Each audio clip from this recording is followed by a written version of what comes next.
Testing. Testing. Hello, everyone. It's me. Sorry. I'll sit up. I'm only streaming. It's me, JJ, from Video Games and More and Bright Idea Records. I guess I can point the microphone at me. I'm only streaming. Here, is this any better? Maybe. Perhaps. Is this... Yeah, that's a pretty solid signal. Um, Here, I know how difficult it can be to understand things. Please allow me to eliminate the background noise. Give me just 1 second.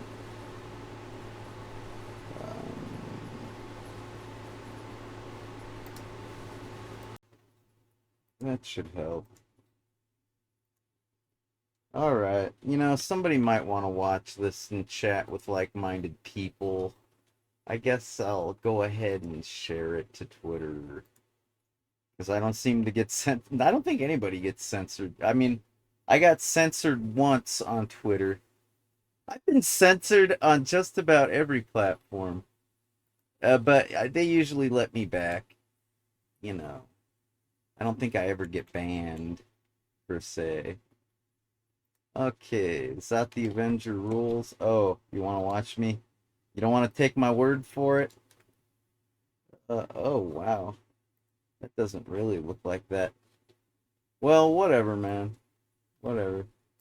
Here, let me fix the chroma key real quick so that way I can make this a little more presentable. I know, I'm such a hypocrite, right? What are you doing on here, JJ? You took a self-declared 90-day break. I know I did. I guess part of me felt like guilty, or maybe like I was a bad boy, even though I know what's in my heart and I know what my intentions are. But I figured nobody else does, and we're trying to be better people these days. So I guess maybe all I'm doing is what? Maybe prompting all the shitheads? Is that what I'm doing? By acting like a punk. Because, punks are not hippies.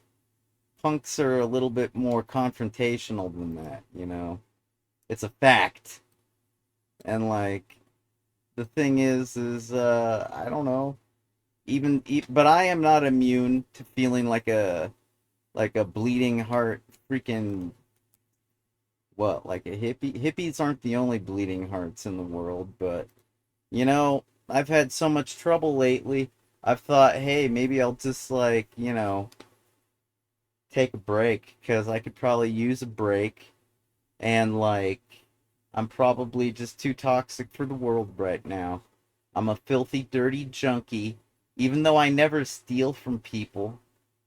I'm a filthy, dirty punk with a loud mouth that says obnoxious things, even though I never hurt anybody with my, you know, I don't assault people, you know? I'm just obnoxious. Is that a crime? I guess so. Because, I feel like I'm getting oppressed like a person in a country that's being led by tyrants. The country is being led by tyrants, and the normal people are being oppressed. It's kind of like what I hear about. I haven't ever left the borders of my cozy little country, my nation, if you will, America. I've never left it. I guess I've gone to Mexico, but I really think of Mexico just as an extension of the U.S. I don't know if that's audacious, if that's a bad thing, because I think a lot of people would like this area that I live in. A lot of people would like it to be Mexico, and a lot of people would like Mexico to be America. But ultimately, we maintain our borders because we're civilized, right? Here, let me go over to the JJ Styles because we're streaming over there too, and I might as well let you pick your poison. you know I think if you're really into music, you should probably watch JJ Styles' stream. I think if you're Pick your poison. yeah, right. You I know? think if you're really into video games, watch Zots, and that's how that works. You know, because like, and if you're really into both, well, aren't you gonna have a hard time choosing? Maybe you can try and vary it up. If anybody still watches me, that is. But you know, even if I was a total hypocrite and a total liar, yeah, I'm done with that window. I don't feel like chatting. I can't. It distracts me. I'm gonna play a video game. I'll load that up in the background. You know, even if I was a total liar and a total hypocrite, guess what? There's worse things in this world. It's true.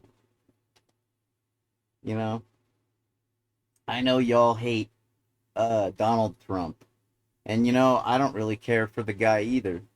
Even though I think you saw my college video that I made about his professional wrestling career, you know, I didn't tell any lies in the video.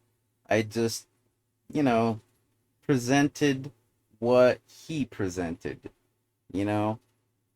It's basically like in professional wrestling, you get to go in front of a camera and it's for a limited time and you get to behave however the hell you want. You can grab the microphone from somebody and be rude, or you could be like you could be Brutus the Barber Beefcake, or you could be Stone Cold Steve Austin, you know, you could be The Undertaker, or you could even be Donald Trump, who happens to be a lot like what, the McMahon family? I guess. I don't know. You know, they're all just a bunch of money bags to this broke ass, right? But, you know, when I showed Donald Trump in class like 5 years ago or whatever it was, people were conflicted because they thought that like, everybody was anti Trump in their videos. Just straight up, you know, showing his, like, beauty pageant stuff and talking about what a chauvinist he is, you know? Talking about, like, what, tax evasion, I guess? I guess he's guilty of that. I don't know, man. I could really care less. You know, he's never gonna talk to the likes of me. And ultimately, I have very little respect for anybody that runs for president. Because I'm a punk rocker. That's like my job. I'm supposed to hate authority. That's what I do. But I find that I can't do my job effectively when I'm being shut down and censored all the time. Here I am on Twitch, the very network that, the very platform that shut me down back when I played a video game called Hentai N-word. No, I can't say that because you're gonna think it's the 6 letter one and not the 4 letter one. The Hentai N-word girl. The N-word is the 4 letter one. They were real popular in World War II. Real popular in the terms of like they were a real heel in professional wrestling terms. It was the heel nation at the time and the heel party that was leading this poor nation. You know the one. They have neo skinheads and crap, and they have like a lot of hatred for groups of people. And when I played that video game, I guess I wasn't allowed to talk about it. I don't know. You know, it's a funny thing if you think about why Twitch exists. It is funny because, like, I guess this Justin guy was like a entrepreneur. He was a business starter, and I guess maybe video games were his hobby. Maybe he played them as a kid. I don't know. But basically, he had millions of dollars to work with, and he took his millions of dollars and he made a network out of it, like on the information superhighway. You know, back when I was this tall, everybody said the information superhighway was going to consist of 500 channels. If they could only see us now, right? I don't know how they came up with that number. I guess it just sounded believable. Because if you would have said back then that there would be an infinite amount of channels, that would have sounded unbelievable to us. We would have just gone, no way. You're lying to us. This is not going to happen. Right? People are very skeptical and whatnot, and they don't trust unless they have a reason to. So, but yeah, this guy Justin starts a network, and he what does pretty good. People love it. They can chat. Granted, I was doing the chat room thing along with live video back in 2007 on Video Virus. I kind of always wanted to do that on video games and more, but it was difficult because of, the bandwidth considerations of dial-up modems at the time. And, if you don't believe me, you can just look at my upload to the Internet Archive where we did an entire episode on the internet. My camera guy Mark was there filming, and like, I have the Tasmanian Devil on my desktop as a wallpaper. He's wearing a leather jacket, looking like a real biker punk, you know? Real surly individual, that Tasmanian Devil, right? I heard Tasmanian Devils are actually like that, if you can believe that. And so, yeah, Justin has this network, real popular, helps a lot of people to connect, you know? And I guess sometimes you gotta ban the trolls if you want to keep your progress happening, you know? So I guess Twitch implemented like bans and cancels or whatever, you know what I mean. It's always been on the internet that like on your instant messaging chat software, AOL Instant Messenger, freaking ICQ, like hell, even on internet relay chat, an operator can kick you out of the chat room, and on the instant messaging you can block people, and just like those controls, Twitch and Justin did the same thing in order to keep the gamers gaming and keep the trolls away, and not let progress be impeded. Correct? Is that agreed upon? It seems like a reasonable reason to have blocks, even though I've never blocked anyone ever. And I've been on the internet longer than any of you. Yeah. So what? Well, you know, why haven't I ever blocked people? I guess it's because, first of all, what if I blocked somebody and then I like got over it? What if I'm butthurt and then I get over it and then I'm not butthurt, but they're blocked and they try to get a hold of me and I can't you know, I'd feel guilty about that, especially if they were in trouble and I blocked them over something stupid, like a misunderstanding. I'd feel terrible if something happened to somebody after I blocked them.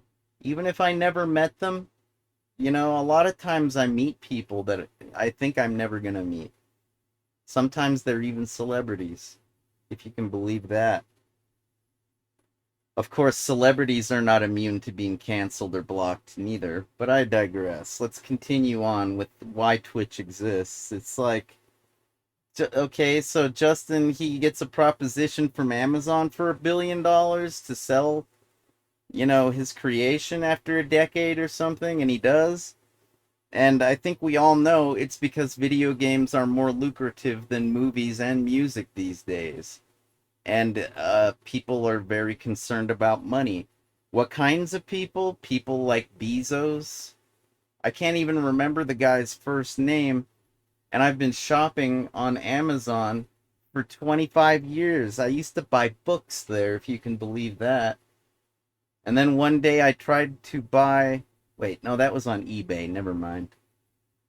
My very first eBay transaction, I ordered a PCMCIA Wi-Fi card because I wanted to see what Wi-Fi was all about. I was going to be an early adopter. I found one for $14 and I got ripped off. I didn't figure out how to get credited back. That still happens to this day, if you can believe that. I am that feeble at the marketplace. Like, I try to contact support. I either run out of time, I either, like, don't contact the right department or person. I don't know what I do wrong. If I knew what I was doing wrong, I probably wouldn't get ripped off. Anyways, so Amazon got ripped off. Bezos got ripped off. He paid $1 billion. What a ripoff, right? Not really. Do you realize that with all the analytical data that they acquire from every gamer, every Twitch subscriber, every Twitch streamer, um, every Twitch person that contributes factual data, that is. Because most of you kids are pretty square. You're like me when I was this tall, right? You want to do the right thing, be Dudley Do Right. You just want to play your video games and not hurt the world, and you don't want the world to hurt you. That's why you're at home playing video games and not out in the real world protesting, going to concerts, falling in love, perhaps working a real job because you're a professional Twitch streamer and you don't have to, right? Well, good for you. I'm very proud of you. I seriously am. I'm not even being sarcastic. Like, that's not my style. I'm not a sarcastic person, not sardonic. I sometimes get a little snarky, and I think it's pretty obvious when that happens. Anyways, I'm proud of you guys, but at the same time, fuck! The world's falling to pieces. It's going to hell in a handbasket. And when censorship is allowed to be the priority, that's basically oppression. I don't know if you realize that, like, censorship and oppression are the same thing. Like, and I know that originally it seemed like a good idea because Twitch was a small community of gamers and trolls could really fuck things up, right? But when it comes to things like YouTube and Twitch now in the year 2023, I don't think either of those are going to be coming off the rails anytime soon.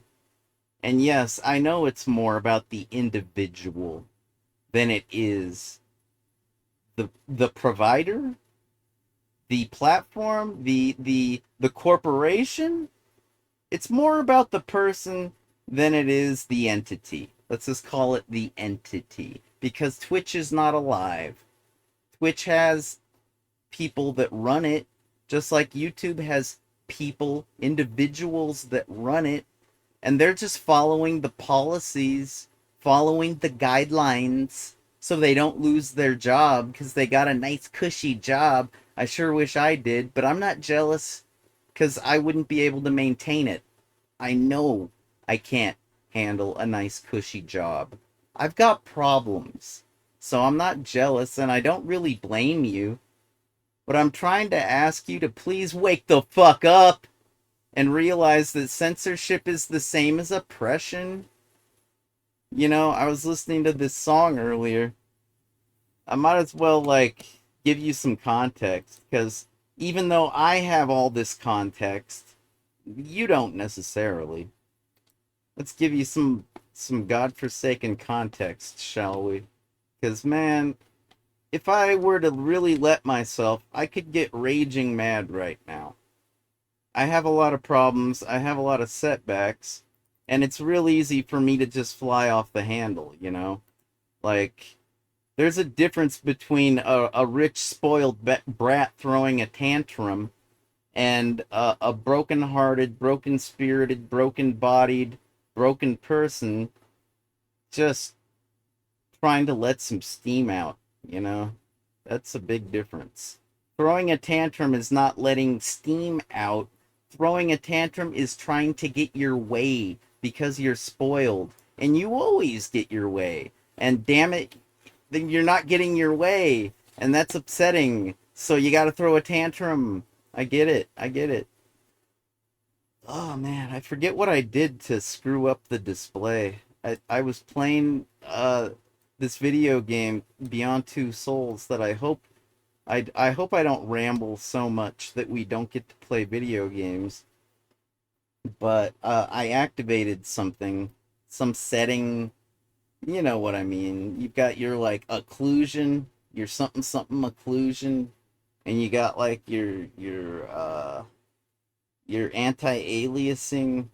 You got your 4x, your 8x, 16x, MS double A, whatever that is. And I activated something, and now my stuff looks like this. I don't know why. This demonstration might not actually be that effective. I wonder if it would work better if I did a display capture instead of a window capture. You ever notice how I always end up doing a display capture? It's funny. No, that doesn't even help. Son of a bitch. Oh well. It's okay. Hopefully this works as like some kind of context. Because if you don't have context, you're just gonna be confused, aren't you? History is a good thing.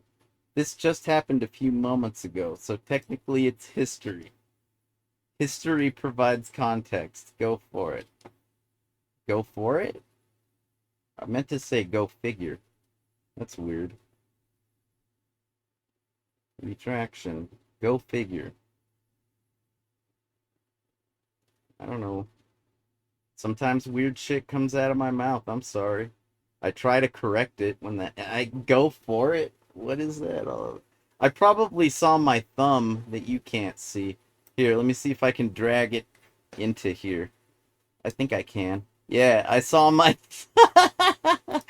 Well, you saw it for a split second. It was cached, and then it was not cached. So I probably saw that thumbs up, and I'm like, go for it. I don't know. I don't know why I did that. It's weird. Um, you're not gonna see any of this. You just have to go to the Twitter. Yes, it would make sense for me to do this because this is ridiculous. You'll never read that.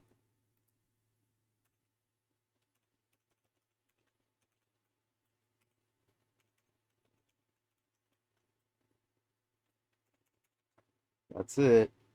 That's the producer. It's me. And I just like was trying. I shared a bunch of songs that I was watching on YouTube. I wasn't even on Invidious. You know, I was a little bit snarky last week, and I used Invidious for an entire day just because I was butthurt. I have a relationship with my. I'm the kind of guy that builds relationships with the things that I'm a part of, with the people that I'm connected with the thing, with the things that I do, with the way that I am. It's kind of like I guess that's why I'm not a trendy person, is because I hate having to give up on a trend. Most people switch from one trend to the next, and I tend to build up a relationship with the trend that I'm following. And it's just too much.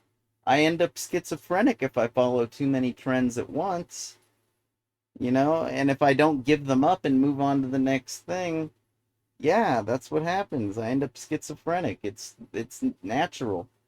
You can make yourself mentally ill if you try. Um, but that doesn't relate at all to the reason why Twitch exists. Twitch exists because of the money, the analytics, and everybody's telling the truth. Does that wrap it up? Basically, they know the trends. You know how you all like pay for video games in advance these days before it drops, before it's released? You pre-order. That's the word I was looking for. Um, yeah, when you pre-order games, it's kind of like when a concert is coming to town and you buy your ticket in advance. It lets the providers and the service providers, whatever. Video games are a service and performing on stage is a service. So it lets the service providers know that the risk that they are taking is going to be worthwhile because they've already reaped the profits. And that's really important when the providers are up and coming and broke and need your support, you know? And sometimes it's even important to the super rich providers that don't really need your support. They could go on tour 10 times over. They could release 100 video game flops and get marketing for every last one of them and still not go bankrupt, right? But sometimes if they take a hiatus and they're trying to make a comeback, sometimes it really helps to buy your stuff in advance because it lets them know that people want them to come back. Sometimes people don't want things to come back. You know what I mean? So you got to keep your context with regards to your money. It helps. It really helps. It helps you and it helps the rest of the world because when you're reckless with your money, it's worse than being reckless with your vote. If you can believe that. I know, it's shocking, right? It sounds like I'm a radical or something, but I'm really just as square as any other video gamer. Even with my punk rock and my anarchy and my freaking drug addiction and everything that makes me seem like a fringe freak of society, I'm really just as square as all of you guys. I don't want anybody to get hurt. I prefer when people have jobs and are paid well. You know, I'd have a job if I could maintain one. I didn't do this to myself on purpose to avoid having a job. Let's just say that. And what do I mean by this? Look, we don't have time to go into that. You'll just have to look me up and watch another video. But anyways, yeah, when you can monitor the globe using your very own server, when you're the sysadmin of the very server that is like the global home for all the video gamers, at least the important ones, the influential ones. If you're an influencer, you're important. If you're influenced, well, you're just another one of the influenced. And you're still important because you still spend money. But at the same time, the influences are way more important than you. Because you wouldn't even be spending your money if it wasn't for the influencers, right? And so what? Look, man, I don't know. I don't know what they intend to do with this data. Amazon is Amazon. They're a big money machine. You know, I don't believe in good or evil. I only believe in getting screwed over and not getting screwed over. And lately, I feel like I've been getting screwed over a lot. You know? And I'll tell you another way I've been getting screwed over. All right? It's not just because my misinterpreted observations are actually being interpreted as hate speech and getting me censored. You know, I feel like there's a lot of influencers I have. Like, I think Patti Smith has a song called The Rock and Roll N-Word. You know, that's just one example. Is that the right artist? I haven't listened to that one in a while. I've tried to focus on other things than the N-word. Look, I think that Google has been censoring itself for whatever reason. I don't know why. But, you know, if I type something in double quotes and Google tells me that it has 0 results, and then I go over to Yandex and type something in double quotes and I get pages of results, I think Google is censoring itself. As a computer security professional for the past 20, you know what? I've been an amateur professional for 25 years. I guess I became a professional in 2004, about 20 years ago. roughly 19 years ago. And as a computer professional, I noticed that because I saw Johnny Long at DEF CON when he did his Google Dorking presentation, just like I saw the tour presenters. I can't remember their names because they're not as famous as Johnny Long, and I hack stuff. Yeah, that Johnny Long. Yeah, he was a part of the How to Own a Blank series of fiction books written by computer security professionals in the vein of a fiction, like you could think of it as like what, a Tom Clancy novel, some kind of intriguing, maybe like cyberpunk even, but based in the now and not the future, like a William Gibson. Actually, when it comes to net runners, William Gibson's pretty much Case is a pretty prototypical. Is that a word, prototypical? He's like a precursor. He's a proto. He's like the typical guy before there was a typical guy. That guy Case and Neuromancer. Anyways, where was I? I saw the tour people at DEF CON when they introduced the dark web, basically.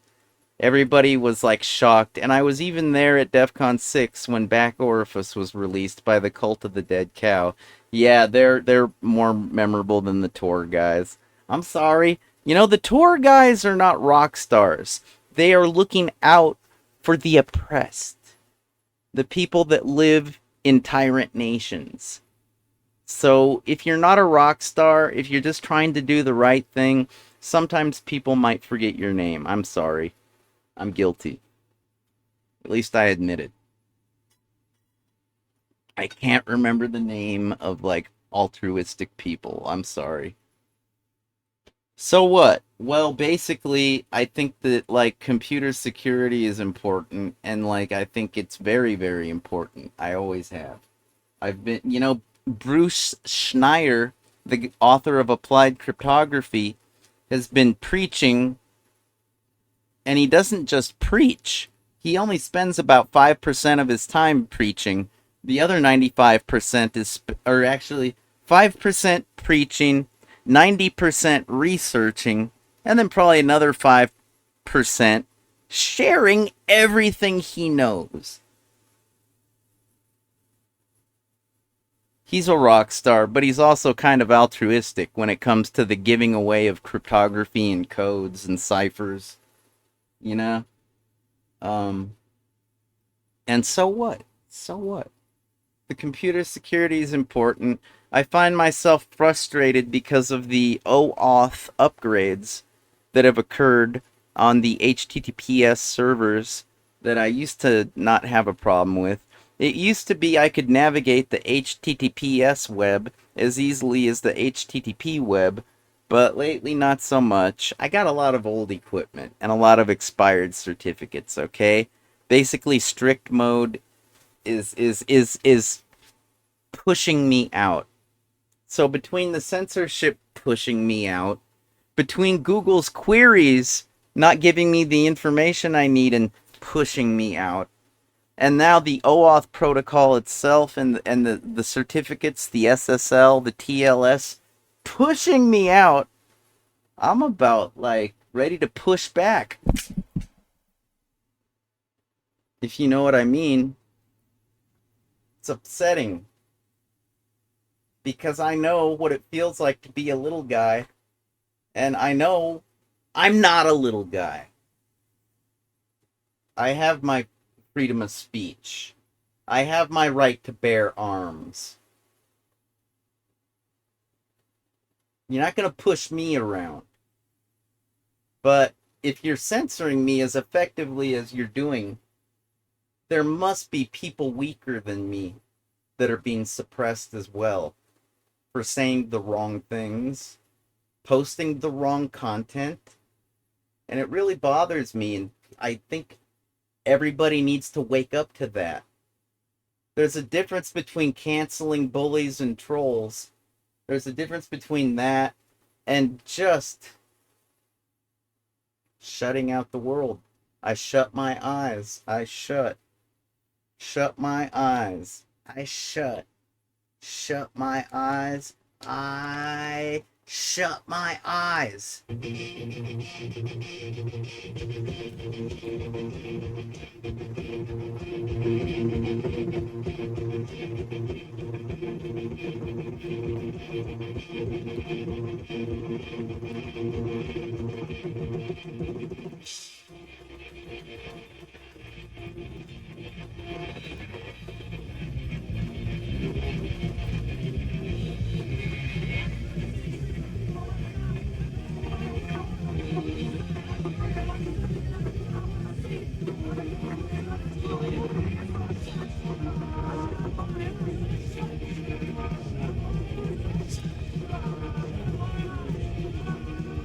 Shut my eyes.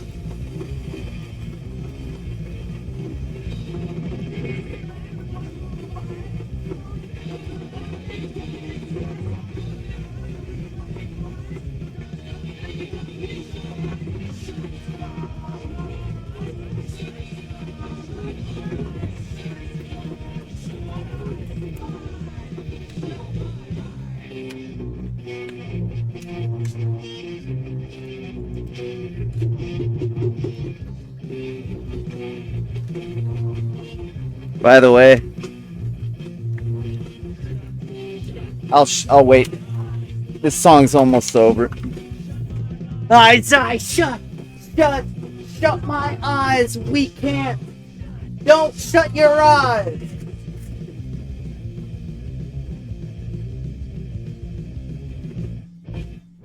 I downloaded this EP like 25 years ago off of alt.binaries.punk on Usenet.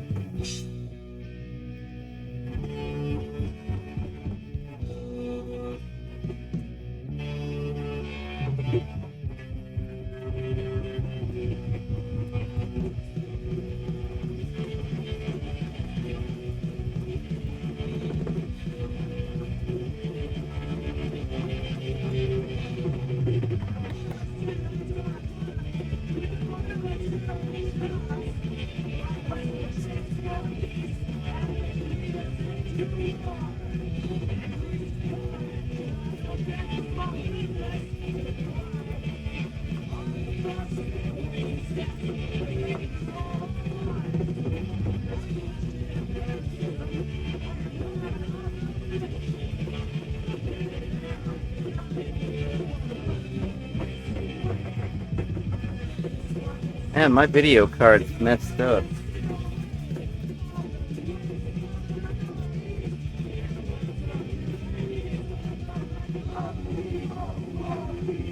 For the people! You and me.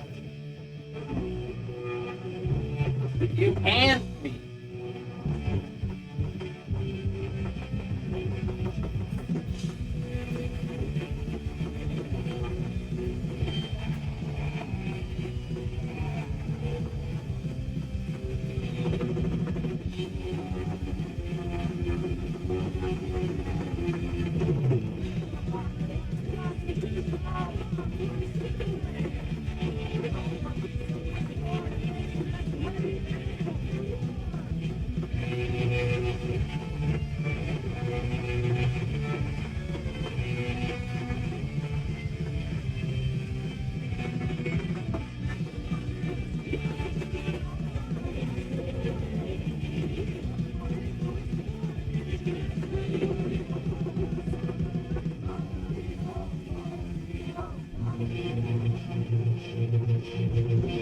Uh-oh.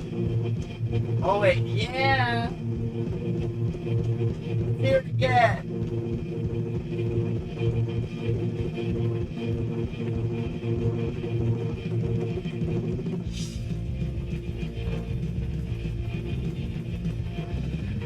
This is the song that got me in trouble, I guess.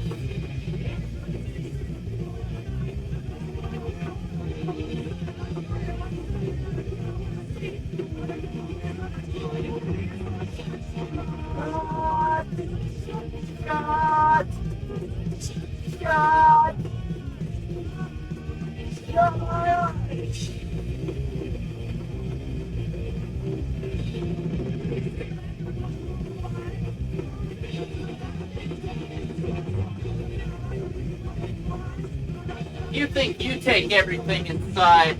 You should try walking in my shoes.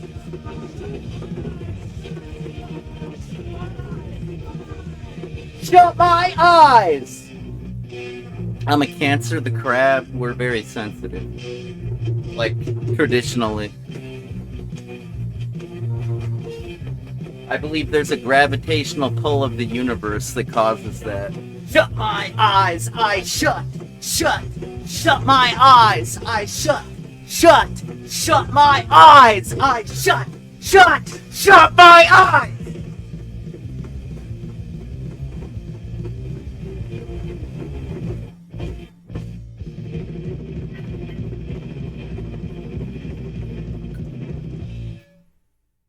Yeah, you do.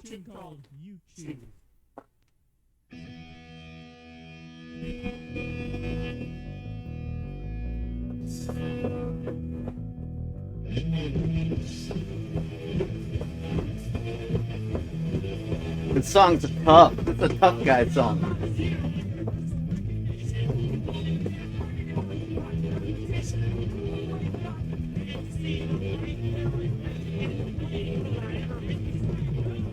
Throwing a tantrum, and you lose. You choose. You lose.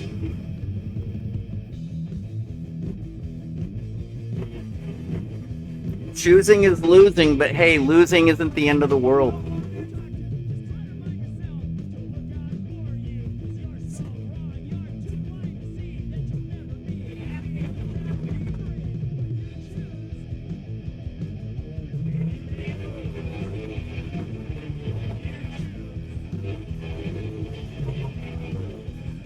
Tell me about it.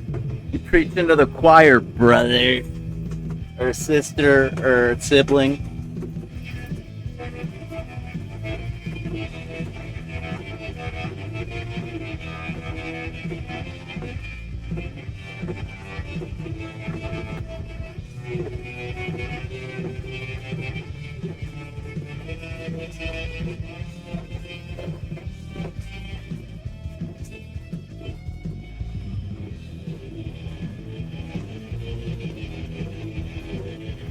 Bam, bam.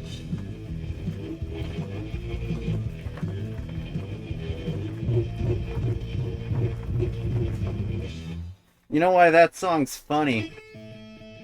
Yeah, Push Button Society's a good song, but you gotta listen to Choose while we still have context, because there's a theme going on here. Okay? And, you know, I didn't invent it. I just live it. Okay? This song is called Choose by the Zero Tolerance Task Force. If you think that looks like me, well, maybe you're paying attention. Uh-oh. Where's Choose? Oh, that's right. This was a 7-inch record, and we couldn't fit it on. That was the one that got cut. People thought it was kind of a bummer. You know, it's like, it's a good song, but it's a bummer, dude. So here, we put it on the extended release that you can't even see because my video card's so broken. I'm sorry. What the fuck? Is that really the way things are? Let me see if I can fix that. That's so bad. Like, what's happening? No, I can't fix it. Son of a bitch. I'm gonna have to, like, maybe if I reboot the damn system, it'll work. But here, the song's called Choose. It's track 25 off of Punk Rockery.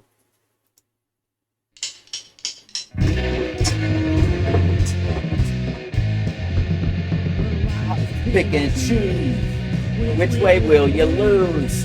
The chair or the gas? Mighty nice of you to ask. Channels on every one you lose. It's on TV and nothing worth wanting to see. It's not to choose. And once again I lose. I hate being lonely. Hate you being around me. Mean, how hard can you try when you really don't care if you live or die? I don't. I was wishing I was dead earlier.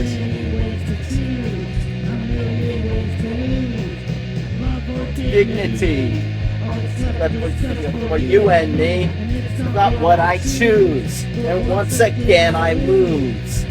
Lift your eyes and look away. Shut your eyes, okay? Sometimes I can't choose. They lose. It's at least you're a fool. One, maybe two, three. I'm just one more fool on a Russian roulette cesspool. All right, this is the last song, Push Button Society, but somehow I skipped the first track, so that'll be the last track. We're gonna flip it around after this.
They're talking about, like, you know what they're talking about.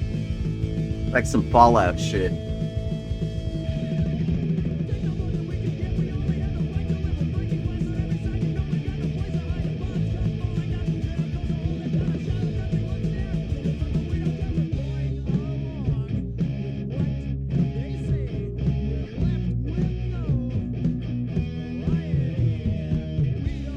No variety. Every color of the rainbow, I think not. Not if the oppressors have anything to say about it. You know, I've actually known Nazi skinheads. I've been on tour all over America. And you know, I don't know. I don't think these were like the kind that you think I'm talking about, because I don't know if I've ever met the kind that you think I'm talking about. I don't know if they really exist. They probably do. I think maybe I saw them on Geraldo Rivera one time. Can I say it? I don't want to take the risk. I'm already in trouble with YouTube. I can't be in trouble. You know, the time that I got banned from Twitter, it was because I was running Windows 7, trying to get my developer kit Oculus headset to work. It was already really old, right? So naturally, even though I applied all the updates, you know, it's end of service, you know, there's no support. It's all up. And it's riddled with bugs. If you ever run Windows 7, be very careful, because there's a lot of bugs that can't be fixed. I mean, I don't know, maybe you're good enough to fix them. Most people don't even know where to begin. And I personally was more focused on the headset than bug finding. So naturally, I went to a web page to find a driver, and it loaded up a malicious script, and it used my cache to log in to Twitter to change my profile picture, to post hate speech or some shit. It's basically hate speech against the rich, which I'm all for most of the time if the rich actually deserve it. Which rich people deserve hate speech? Right now at this point, I'm not even sure. You know, the people that pollute the environment indiscriminately, like, what environment? It doesn't matter. Earth, the internet, the airwaves, those are all environments that we exist in. Okay? So if you're polluting that, you maybe deserve to die. But I don't want anybody to die. So hate speech is the next best thing, I suppose. You know, because how else are you supposed to get people's attention if you're not shocking them? You know, if you're not a celebrity that's dedicated your entire life to making a name for yourself, I'd like to think that I've pretty much wasted my life because I thought maybe I could have a career in show business, and I didn't know how difficult it was to get into that sort of a thing. And I even went to school and took classes and like, but I didn't realize how difficult it was to conform to industry standards. Like they want me to do things that I cannot do, both like because of my beliefs and because of the way I am. Like I can't conform to what is needed to succeed. So I guess I'm just left by the wayside as a nobody, and that's okay. I don't need to be somebody. But at the same time, what if I have something important to say? What if I need to become a somebody right fucking now?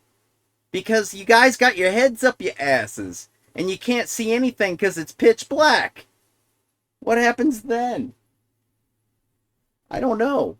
Is there an emergency button? Like, you know, break glass in case of emergency?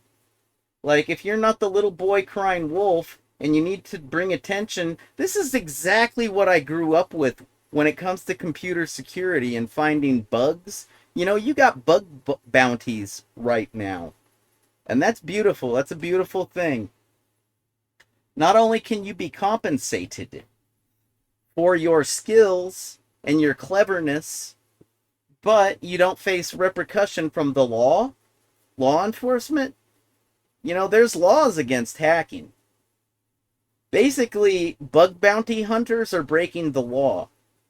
It's just there's one stipulation that you have to keep in mind, bear in mind. They're breaking the law, but it's consensual, so it's technically not against the law. You know what I mean? It's funny, right? Just what exactly is consensual? You know, getting permission, right?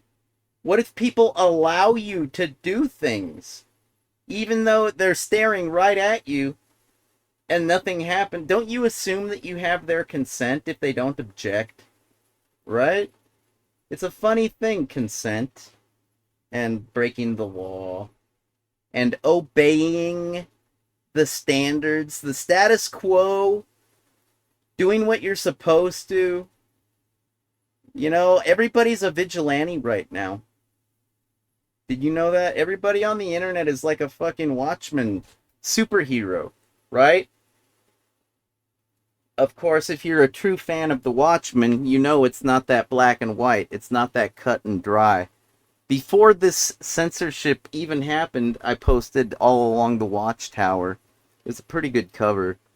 And that's what the movie that a lot of you said sucked, because it was nothing like the comic book, even though it totally was. The graphic novel. Yeah, it starts with All Along the Watchtower, a thought-provoking song made by activists, played by activists, and rock stars alike. And what else? I don't know, man. I'm just like, how long can this go on? Is this gonna get worse? Because, like, ever since COVID lockdown, shit's, like, gotten worse. It's like, every time people's spirits start to brighten, I know what a gloomy time period it was. I know how many people died. I know how many trolls there were saying that COVID didn't even exist. How annoying that must have been when you just had somebody die from it. I know how gloomy that time period was, and I know we all wanted to come out of it. We all wanted to escape. Of course, where is there to escape? What, lock your door and go escape to the internet? Yeah? The internet's no place to escape to anymore, not my internet. It used to be about the freest place on planet Earth for about, like, from 1994 until, for about, like, 30 years, it was about the freest place on planet Earth. Even when there was, like, legal battles, even when there were moral decisions to be made, guess what? You could still go places, you know? It was still free. I guess I'm supposed to move to the dark web, but the problem is the dark web is totally like mainstream. It really ain't that dark. Oh god, I want to play this video game. I just don't have enough time to share what I need to share, you know? I never have. I run out of time and I gotta go to sleep. I run out of time and another TV show needs to be broadcasted and I gotta get off the air. You know, I never get enough time to make my fucking point, man. And it's ridiculous. I feel like I've made it time and time again. It's just one of these days, one of my videos is going to shoot to 1 million hits, and I'll realize now they get it, you know? It's like when you're wallowing in obscurity, trying to share something very important. It's called freedom of speech. It's called oppression. It's called censorship. It's a very slippery slope. Slippy slope. It's a very thin line, you know? It's kind of like, the thin line between consent and no consent? It's kind of like the thin line between freedom and tyranny. That's not a very thin line. That's a pretty thick line, actually. All the symptoms. You know, when a human is sick, they exhibit symptoms of the illness. And so does society. And we're surrounded by them. I was bringing up Donald Trump earlier because today on October 27th, there was a movie released called Police State. I haven't seen it. I don't know what to expect. The person that produced it, they're a loudmouth that's all over Rumble, which is like an activist network. And this loudmouth has some shit to say. And they're managing to say it. And I think they might be right. You know, but it's like, how do you know? They're so annoying, right? They're pointing out problems, and pointing out problems publicly is just so annoying. It's kind of like, that's why the bug bounty thing is private. Actually, the bug bounty thing is private because, it's a thing called privacy. An entity has the right to keep their stuff private and under wraps. If a bank robbery occurs and the entity doesn't want to let the people that have invested in the bank know about it, that's their right, because maybe nothing is bad. Maybe it won't affect the investors. Maybe they can get their shit together and catch the robbers, the bank robbers, get everything back to normal. You know, you don't have to like make a case at it. What's the term that people always use? You don't have to make something out of it. A big display. But then again, transparency is also a very ethical and remarkable thing. It's basically to be encouraged and basically to be respected, appreciated, and kept in context. You know, if people aren't pulling punches, if entities aren't, if they're letting you know what's up most of the time, you know, that's pretty commendable. It's like a virtue. But, Donald Trump, for whatever reason, everybody hates him. You know, I don't really care one way or the other. This guy that made the Police State movie seems to be a total Trumper. He's like, I saw one video that was entitled, Donald Trump is going to be the unraveling of the police state, or something like that. It was like the end of the police state. Donald Trump is the biggest threat. That's what it was. It was Donald Trump is the biggest threat to the police state on planet Earth, or something like that. And I guess because Donald Trump doesn't like being pushed around, he doesn't like being bullied, I can kind of relate to that, I guess. He doesn't like being censored. He wants to flap his gums, shoot off his loud mouth. I can kind of relate to that too, I guess. And I guess he's got a whole lot of money, and he can invest it in ending the police state. Okay, I'll believe that when I see it. But I mean, hey, if everybody watches this movie and holds him accountable to his promises, it might just be the end of the surveillance state, police state. It might be the end of prejudice and classism, you know, because it's really the police state. It's the authorities that hold us all back. The bully is the police state that keeps us all underwater, holding our head down. And, you know, it's a mentality. It's a way of life. Security exists to protect people. You know, protectors are protectors. Bullies are bullies. There's a thin line. You know what I mean? Just because you're powerful and you can beat the fuck out of somebody, it doesn't make you a hero. It doesn't make you a badass. It doesn't make you a protector. It just makes you a bully a lot of the time.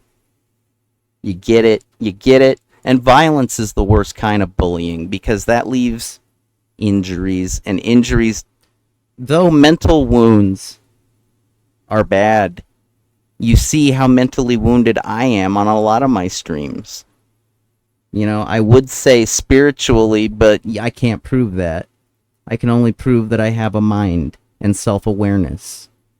So you can see how mentally wounded I am on a lot of my streams and uploads, you know?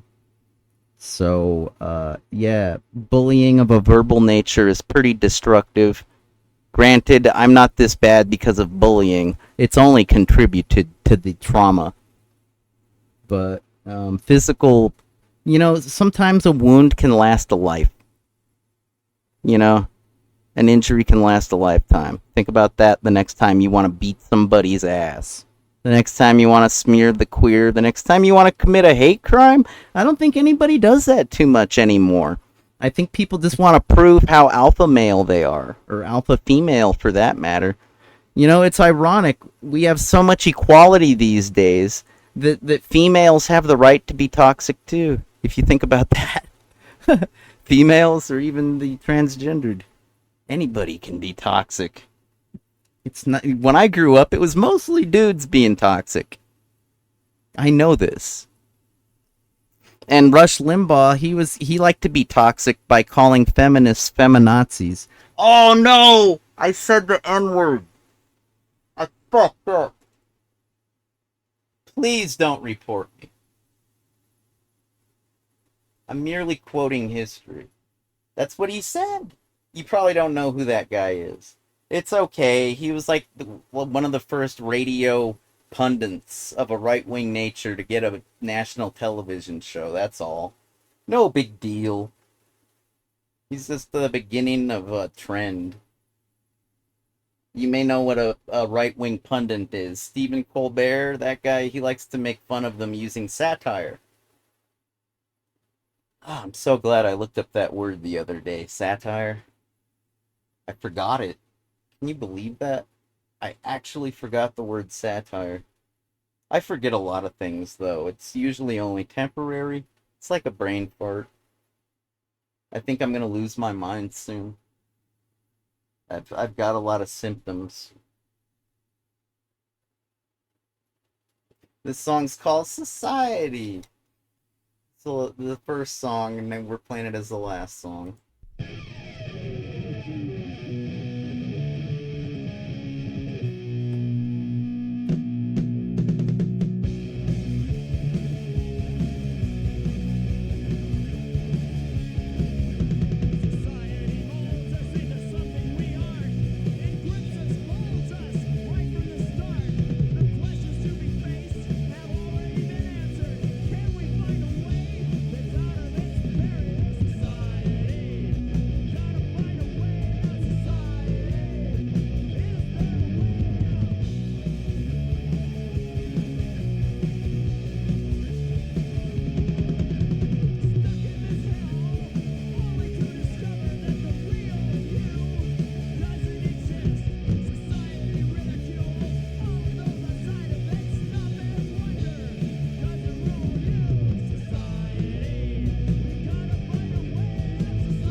Yeah, that song is called Abe Lincoln. It's about the same one that's in Bill and Ted's Excellent Adventure 4 score and 7 minutes ago. I was just thinking about that um yesterday. You know, I had a rough day, but I managed to pull through. It didn't get too bad. I didn't downward spiral down the rabbit hole too far. But the thing is I just made a world peace video about 3 hours long. I think it's the best one I've made yet, you know. And I, not to toot my own horn or anything, toot toot, but it's probably the best one. It's like when you're an archer, when you're a Zen archer and you're trying to hit your target, sometimes you're close and sometimes you're not. I think I'm pretty close to the bullseye with that last video. Anyway, if you can watch the whole thing, I don't know. It's asking a lot. Nobody has time these days. You know, it's ironic that God, I shouldn't even talk about this because it's. But for the sake of transparency, this is ridiculous. You know, I'm talking about bug bounties. I've totally infiltrated a corporation, and like I called them on the phone. I called the guy that runs the place, and I told him that I needed to talk to him. It was very serious, and I needed about an hour to talk to him because we can't rush through this. You've got to understand, I'm not trying to blackmail you. I'm not trying to ransomware you. You know, back in the day, people would have just anonymously disclosed this to 2600 magazine or something. Maybe Bug Track? I don't know. These days, they'd probably try to collect a bug bounty on it. You know, I'm just trying to contact the guy directly that runs the place. And I've really, really pwned it. Like, seriously, they have one of the most expensive hard drive arrays I've ever seen. It must be worth at least $60,000. And I have total remote control over the thing. It's like 500 terabytes. If you can imagine an array of hard drives, 500 terabytes. I could erase everything if I felt like it. Or I could just be a little weasel and I could take their copyrighted proprietary content and siphon it out to the rest of you like a leak, right? The only problem is I love this company because I know how ma and pa it is. I know their roots, and I'm not going to hurt them. But he told me to wait. Like, his entire livelihood is at risk right now. Like, he really should show me more respect. But I understand that he's busy. He's probably got deals with very important people going on. Perhaps people that I love. You see how close this hits? Like, this is a business that I've worked with my entire life. If you can believe, back in the TV studio days, yeah, this place, he's really should, but I don't want to disturb him. This is the kind of thing that could warp a mind. You know, this is like something out of a movie.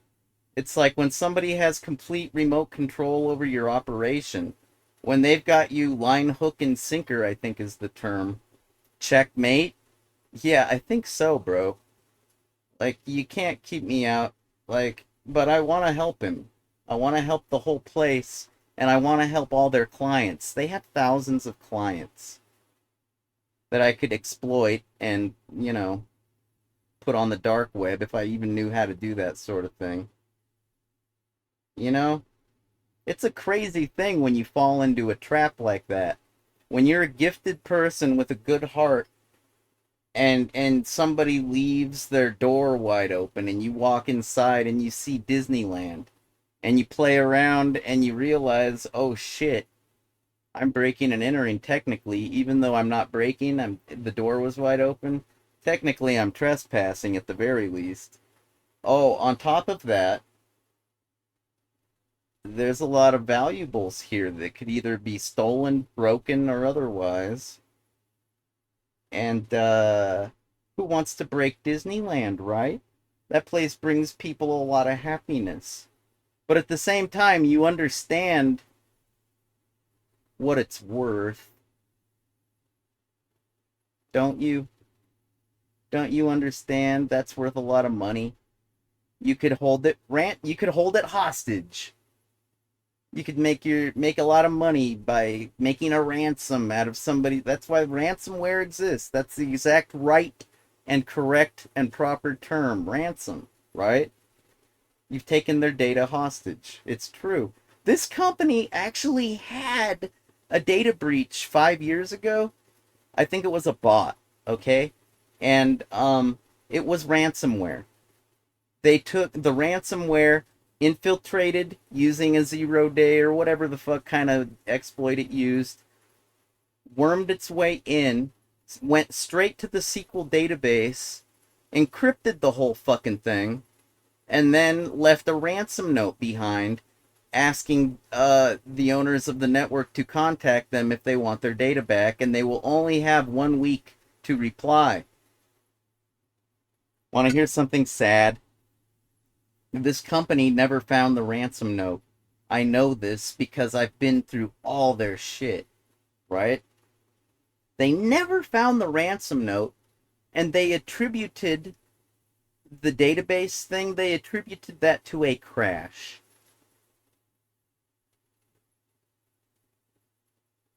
I hope I'm not getting anybody in trouble. Actually, you don't even know what company I'm talking about yet. But, you know, I don't want to get any of the computer people in trouble. I don't think that they lied. I think that they may have just overlooked, you know. I found this ransom note in a really odd place, if you can believe that. Of course, I have no evidence of it, because I deleted the ransom note. I was terrified that because I had control over their system, right, they might attribute this ransomware thing to me. Because who else could do it? It's kind of like in an old Western movie when you're standing over a dead body and people assume that you're the murderer, you know? And you're like, but no, I was trying to resuscitate them. I didn't realize they'd croaked. Please, you gotta believe me. I was trying to bring them back to life. I'm not a killer, I'm a lover. Why don't you believe me? I'm hoping that I can convince this CEO of a very big company. I don't think they're Fortune 500, but you know what? They might be. I'll leave it at that. And I might just be making all this up. This is just a funny little story. Just a little funny little made-up anecdote, right? We'll see, my friends. Come around the 5th or the 6th of November, I guess. I'm not going to hurt these people. They have too many important clients. But at the same time, it's exactly in the same line of business. I could do something really clever. You know, I could plant, like, in their store, I could plant, like, a recording, one of my cover songs, and I could say that it's an early recording, an early demo B-side from the original act, like, and that it's all sold out. And then I could post on a forum. I could be like, oh, I gotta get a hold of this. Do any of you guys got a copy? I gotta get a copy. And all these people could be listening to one of my shitty cover songs, my lo-fi recordings, believing that it's like the original act. Oh my god, that would be so funny if I convinced the world that one of my shitty cover songs is an early B-side demo of one of their favorite artists. I'd make an ass out of the entire planet with the computer access, the unauthorized access I have right now. That was one of the things I contemplated. I was like, should I do the right thing or should I totally exploit this and just say, fuck you, world? Because you piss on me all the time! I'm a very powerful person. And they don't even believe it, I don't think. They think I'm just like some head-injured little drug addict. I don't know. Just a punk, right? I'm just a punk that you push around, right? Yeah, a punk with an atom bomb. A neutron bomb. Alright, I need to get some more cocktail ice for my ZTA drink. I'm gonna play some Bright Idea records for you. And you're gonna go buy it, because I'm a nice guy. No, I'm just kidding. I can't make you do anything. I can't herd cats, and I can lead a horse to water, but I can't make it drink. I can't do anything. I can't even fix my broken back. I can't fix the tumor in my gecko's stomach. I can't raise the dead of all my loved ones. Like, they're all just gone forever, and I'll never see them again. And, you know, there's some impending doom on the horizon that I see because I've seen shit. I want to do a dark web presentation, and I want to explain to you people why all the piracy on the internet is more piracy than I've ever seen in my entire life. And just because you're getting away with it right now doesn't mean there's not going to be a crackdown. I really want to save you, because one of these days the leaders are going to announce that they're about to do a crackdown, and when they actually do it, nobody's going to protest, nobody's going to question it, because they made the announcement in advance and you were all ready for it. And meanwhile, the pirates that didn't get the message, that are getting their doors kicked down as they're handcuffed and taken to prison for nothing other than sharing files. Yeah, it's gonna happen. I've seen it before. I've seen The Hacker Crackdown, which is a book by Bruce Sterling. Operation Sun Devil. Hey, I live in Arizona. I actually know some people that were affected by that, if you can believe that. Also, when Napster happened, there were plenty of students that were affected. If you don't believe me, look them up. Ask them, what was it like? Ask them. I dare you. And yeah, it's going to happen again. Because history does repeat itself. Because people become complacent. And they have a nature about them. People like to be led. They like to conform. It's the mayonnaise white bread lifestyle, as I said in the World Peace video. And when people are led and they conform, they get led by tyrants that just care about one thing, lining their pocketbooks. We should we're so far over the edge these days. I'm about ready to say support your government. And I'm a fucking anarchist, if you can believe that.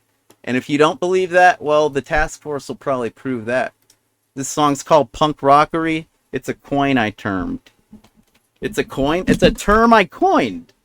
The punk rockery. I said, you're making a mockery of punk rockery. And they said, hey, that's great. We should name the album that. And I'm like, if you really wanna, it's only my, take on things. That's why I put it in a song. But if you really think it's something worth naming an album, I guess. This song's called Jesus Was a Sand N-Word. I'm sorry you can't see my video cards. Maybe if I point the camera at that instead of me. I'll be right back, and we'll maybe play a video game, or maybe we'll talk about the dark web. I really don't know. Okay? I really don't know. Should I let you see that? Is that too controversial? I don't know. How about the boobs on the chicken? Is that too, and the vagina? Is that too controversial? What about those high-heeled shoes? Aren't they atrocious? Jeez. She should really go to the mall and get some new shoes, right? I don't know. It's just pictures and words and notes and stuff. Be right back.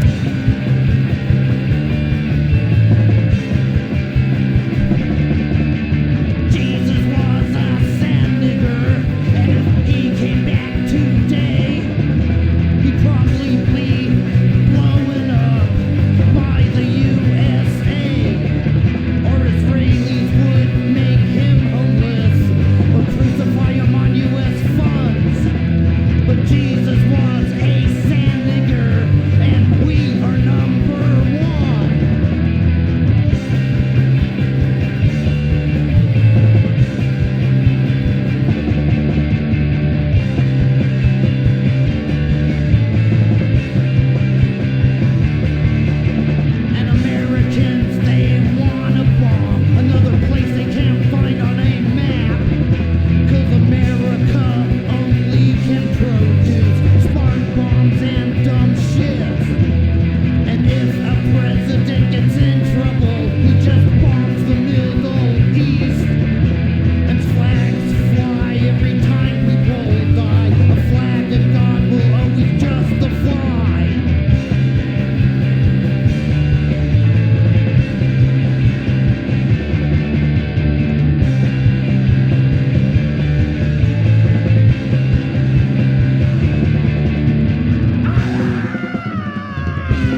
that we do.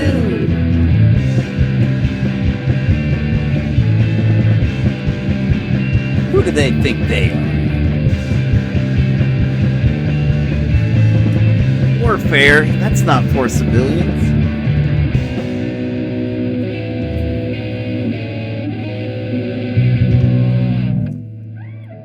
And you know, you may think that that has a particularly anti-American tone mixed with an anti-Christianity and religion tone, which might also cross over into Judaism and the Hebrew people because they share a close relationship, especially with regards to the Muslim and Arabic people. You know, the Fertile Crescent, it's a place where all those three existed. Anyways, and I guess two of them tend to side together, and one of them just tends to, you know, do what they do. I don't know. And it's just like, it's a big fucking mess, and they should all be ashamed! Basically. They should all be ashamed!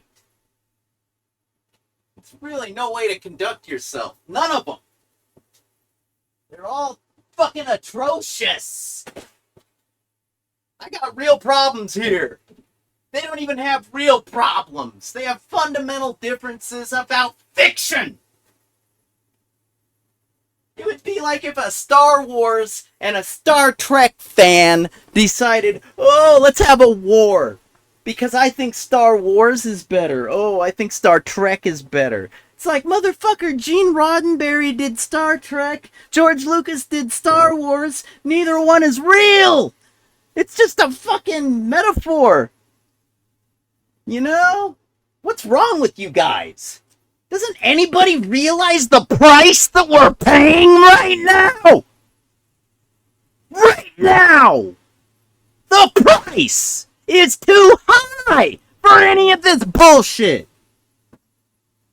I got real problems going on in my life, man! You think my problems are no big deal, but my problems are personal. Your problems aren't even personal. My problems are way... Personal problems always outweigh, you know, these weird little differences that these... Oh, Macs are better. PCs are better. Macs are better. Hey, you know what? I was more of like a Mac user, an Apple II user, a Commodore 64 user, a Windows, you know, 95, 98, Millennium, 2000, NT... I used NT. I had a copy of NT 3.5. It came with my Visual Basic 6.0 that I had to buy from college in the bookstore. You know, like I've always been a Linux, kind of like a Slackware, you know, kind of like a Debian, kind of like an Ubuntu, kind of like a FreeBSD, kind of like a BSDI, even the corporate shit, man. That stuff's cool. You can find it on the Internet Archive if you're curious about BSDI. That's what the Internet Service Provider used. Dude, look at this Christmas card. I'm glad I said that. This is cute. I like this. This is actually heartwarming. Alright, I know I got a lot of radical things to say. Nothing new. If you got nothing nice to say, you shouldn't say anything at all, JJ. Yeah, maybe you should shut the front door. Look at this. This is here. I'll cut this out. Here, let's get rid of the chroma key for just a moment. Or maybe I could show you on this camera. That would probably be easier. Okay, so we have here a card. It is a Christmas card. And it's a Hallmark greeting card. I've hacked Hallmark cards and turned them into red boxes that you get free phone calls with at payphones, if you can believe that. But this one doesn't have an audio playback device. No, this is just a paper cardboard card. It got some writing on the inside, and that's the graphic on the outside. It's a Christmas present, and this is my Christmas present to you that was given to me. I guess this is the Nightmare Before Christmas, huh? Pretty much. My life's kind of a nightmare every day. But it goes a little something like this. This is the sentiment that my boss, the guy that went to Oxford the physicist, he says to me, this genius, he's the colorblind genius. Yeah, he says to me, here's a little something to make things easier at Christmas. It doesn't have to be shopped for, wrapped, mailed, listed, crossed off, charged, assembled, hidden, signed, boxed, strung, decorated, nor baked. Actually, it says or baked, but I think the proper grammar is nor. Alright, I could be wrong. And then it says on the inside, it says, no, this gift, I'm leading up to it. It actually says, it just sits in your hand and wishes you a wonderful holiday. Best wishes from Marcus. And you know, I appreciate that sentiment now more than ever. Because back when I got this, I thought he was just being cheap. I already worked for peanuts. I'm like, yeah, thanks for the card, you greedy son of a bitch. But, you know, it's all just, it's the name of the game. You know, some people like to blame overtaxation as to why they don't get paid what they're worth and why everything, like, why things are whatever. At least when you pay your taxes, you're paying for things like schools, roads, and paying into Social Security for the day when you retire. Because, man, the day that you're too fucked up to work a job, gee, that's going to really suck. What are you going to do then? You going to live out of a dumpster like Oscar the fucking Grouch? Maybe. Maybe you'll get a little grouchier, huh? That's a pretty sweet card, though. I was cleaning up and I found that. You know what else I found? Oh, dude, this was in the same box. I told you I had a fiance, right? That I got hired at that internet company. I told you guys about that, right? You know full well what I'm talking about. Here, I'll use my robot arm to bring it over here. I'm pretty good at working this thing. I'm ready to be a robot, I think. Except I don't want to be like a zombie. Not that kind of a robot. I mean a robot like a cyborg, I guess. I got some good programming up in here, believe it or not. You probably don't believe it. Huh. There we go.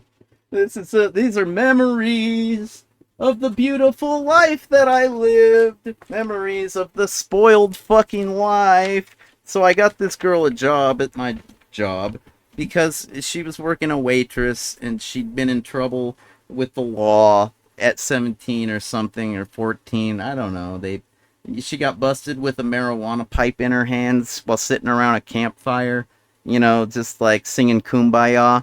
And a strike force comes out and goes, freeze, you're under arrest. And like, that's a pretty bad thing to have happen before you're even an adult. You've got like a strike against you that says, oh, you shouldn't hire this person. They're a drug addict. They're probably going to steal from you, right? And plus they're a drug addict. They probably got no education, because anybody that's educated never goes near drugs, right? Yeah, right. This right here is from the office of the clerk of the court. This is the bail bond that I paid. The bond officer, it was $450 $451. Well, no, it was just $450. Yeah. You know how a bail bond works, right? Basically, you're asked to put down a deposit on a criminal, someone that is innocent until proven guilty. They haven't been sentenced yet, but they are innocent until proven guilty, and they haven't been proven anything. So, in order to keep them away from dangerous people that might hurt them, I was worried to death about her. And plus, she had a job that she needed to be at, a job that I got her, and it reflected negatively if she didn't show up to her job. Hello? Why was she in jail?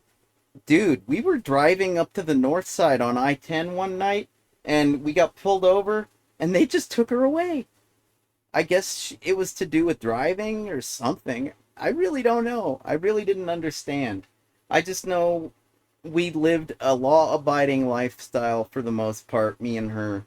Yeah, Napster was a thing. We stole music. What? Should she go to jail for that? What do you think? What do you think? Don't isn't isn't isn't isn't institutionalization pretty much for like violent offenders? People that could do very serious harm to the innocents and the vulnerable in our society? Like I understand the need for an entity, for a big business. I understand the need for them to prosecute a person that maybe is responsible for pirated or counterfeited goods. They basically need to watch their bottom line, and they gotta stop them somehow because they won't stop tampering with their crap. They got this whole, and not only are they tampering, they're making money off of it. They've turned it into a full-fledged business, some of these counterfeiting pirates, right? These racketeering types, or whatever you call it. And so what? Well, I understand the need to, like, get them off of the street. Because if they're on the street, they're going to go find your goods, buy it, make copies, and then turn it over, flip it for a profit, all of their knockoffs. That's how the business works. It's as old as prostitution. It's as old as whoring, right? Okay, so what? That's the reason why prostitution is a crime, or traditionally, is because it's not the actual act of sex that's the problem, even though some religions will tell you that that is the problem. No, really, the problem is, if you've ever played Assassin's Creed, you might know. I think Ezio Auditore hangs out at a few Italian whorehouses where, they get rowdy and they're disruptive. They cause marriages and families to fall apart, and that's not good for business. That families that fall apart, they don't buy goods. They don't make lots of money. They fall apart and they become obscure and yeah, if that happens to enough people, that's the end of Western civilization. So, we're trying to progress, and things like drugs and whoring and counterfeiting have always sort of taken us in the opposite direction of progress. That's why they're crimes. It's not because they hurt people. And you can say, oh, but what about sexually transmitted diseases? You know what? It doesn't take a whore to catch it takes two to tango. And yeah, if you're tangoing, you may or may not get an STD from a whore, and you may or may not get one from your special someone. Your sweetheart. Yeah. So really, it's not so much a matter of good and bad and evil. It's more like, hey, we're trying to make progress here. Can you try not to impede progress of the human race? You're really fucking things up. You and all your partying and your nonsense. Seriously, knock it off. And when everybody's partying instead of progress, it's a really big problem for the status quo and all the people that have invested in machinery. You know how much money it costs to invest in a printing press? Or something like a mill that processes grains? Actually, I don't think that costs too much. I think our ancestors made those pretty cheaply. But, no, to make something like, I don't know, an infrastructure made out of fiber optic lines that we have paid for,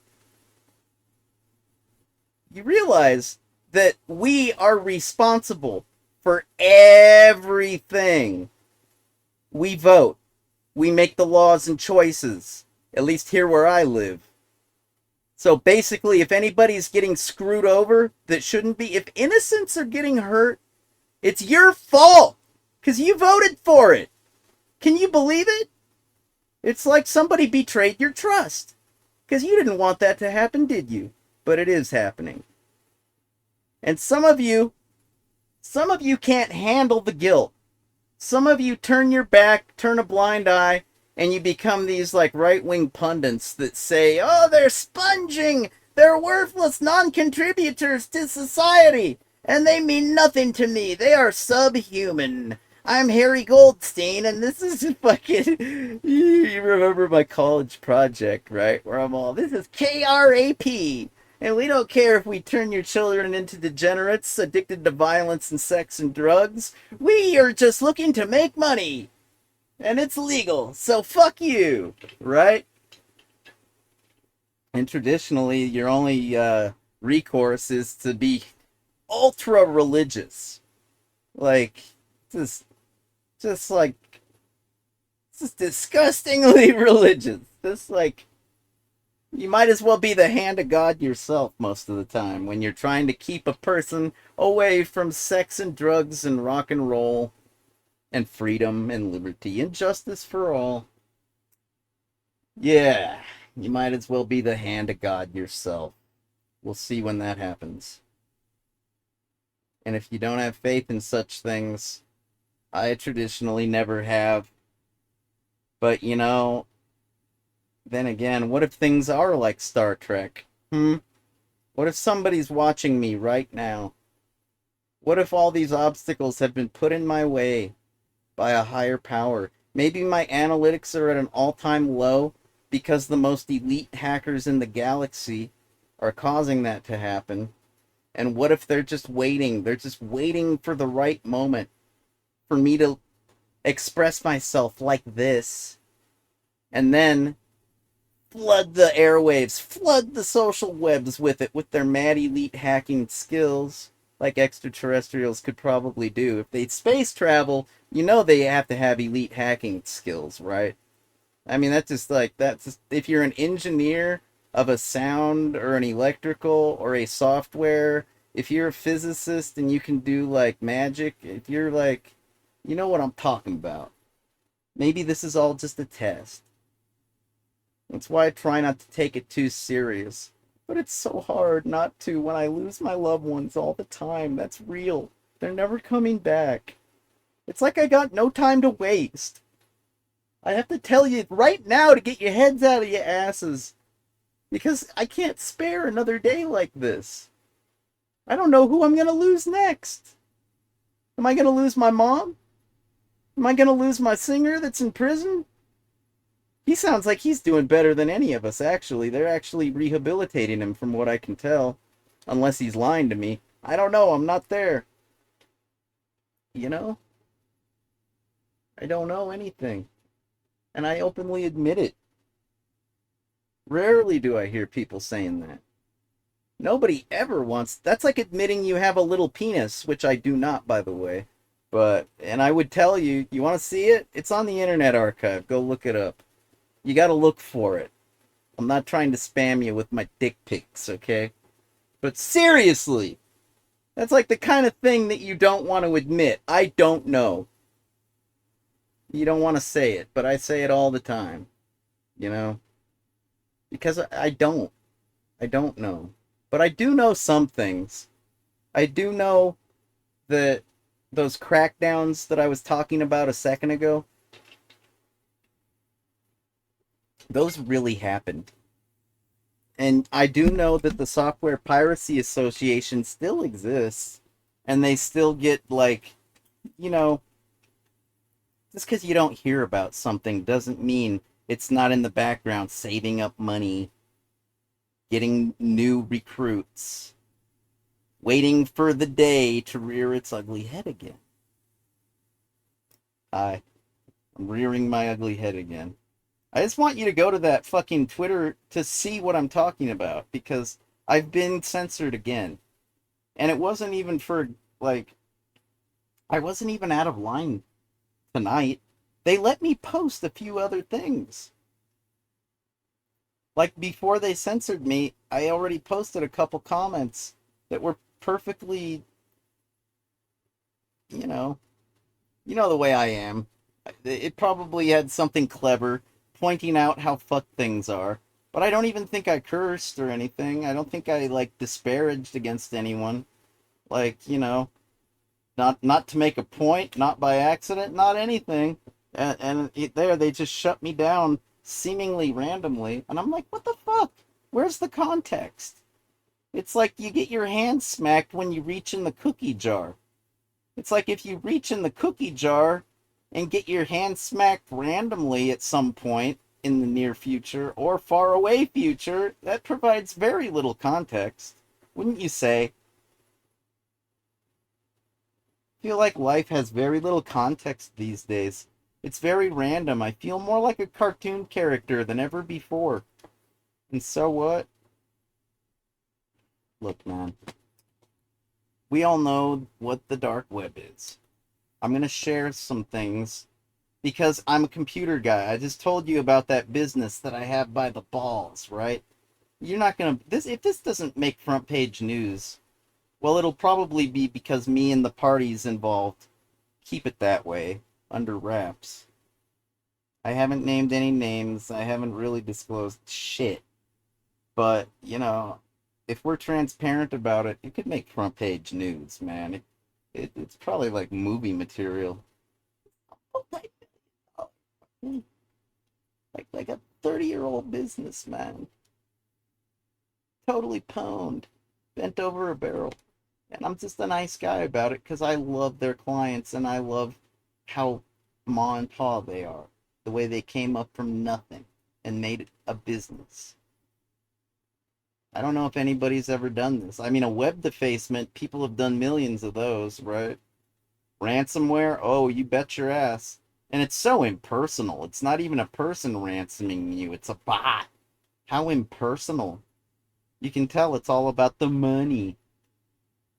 It's funny that they print the faces of people on currency because it's all very faceless and anonymous.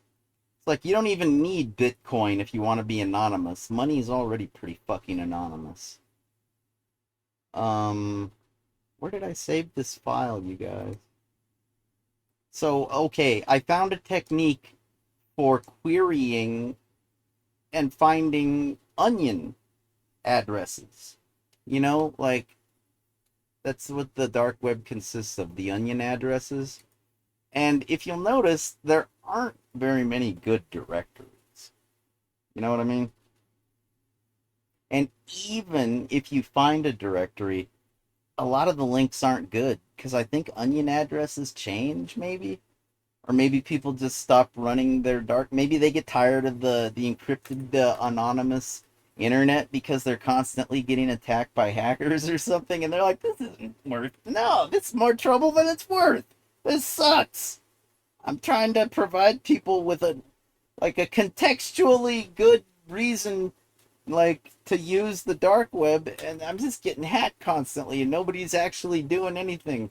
I'm not liberating anybody that's being oppressed by censorship in tyrannical governments, nations, or otherwise. Tyrannical parents? Maybe. I don't know what that feels like. Mine were pretty open-minded. Granted, they were kind of Christian. They both kind of worried about heaven and hell, if you can believe that. I know, right? We're all evolving. You know, just because our ancestors are infantile, just because their ideas, their theories, their stories, their accomplishments are all minimal and yeah, infantile compared to the way we are now, doesn't mean that we should disrespect. In fact, we should acknowledge. I think most scientists, and most artists acknowledge those that came before them because it's kind of like a totem pole. We're all, standing on shoulders of shoulders of shoulders. It's all about paying homage. It's all about being influenced, and you're glad you were influenced. Sometimes you get influenced, and it's a bad influence, and you regret that day you ever got that influence. And other times, you're grateful till the day you die.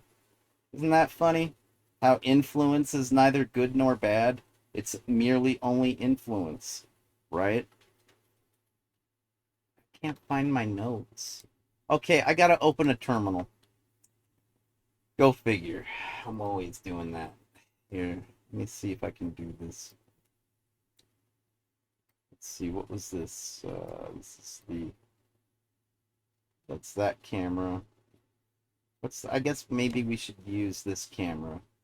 Because if you can see my face, you can, That's more like a presentation. I know I'm gonna play a video game. Unless I fall asleep. Am I allowed to fall asleep? I understand the context. I'm supposed to use Twitch for good shit. Like video gaming, gaming culture, gaming news, maybe gamer music, the kind of music gamers appreciate. It's pretty much a place for the people that play the video games. And if you're not into that, you should probably not be on Twitch. And if you've got a million fans and you're not into video games and you're on Twitch, that really doesn't make sense. But hey, I guess more power to you. I hate being labeled. I hate having to conform just as much as the next guy. So if that's you, well then, way to go. Way to not conform. But, because, I think most gamers, more than anyone, appreciate the importance of uniqueness. Like, even if you're uniquely playing, hey man, that's still pretty unique in a lot of regards. Uniquely square. Could be, could be. I don't know, man. You tell me. You tell me. I'm gonna tell you. Let's see if I can. Oh, damn it! I guess I'm. This is so fucked. I don't know how I'm gonna get any work done like this. At least I don't have to worry about showing you anything lewd, lewd, lascivious. God damn it! How do I say that word? Let's see. Google. I wonder if Google will tell me or if it's gonna like, you know, do what it does lately. Rude, lascivious, lascivity. That's a word. Lascivity. What does that mean? I forget. What is a receptive person? It's a receptive person is receptive actually comes from the Latin word that means receive. So a receptive person is willing to receive things, especially opposing arguments, constructive criticism, and helpful hints. How receptive you are speaks to your willingness to have an impression made on you. I don't know. I don't get a lot of comments. There was this one time I got 69 comments on a video games and more video, and I think I cried. They're saying this is better than most Twitch streams. I'm just like, they love me. They really love me. And I'm so old-timey and low resolution. I'm so low def. They appreciate the context of the whole thing. I love these people, these gamers. They're so much better than the rest of society, right? It isn't a matter of being better. It's not a matter of being right.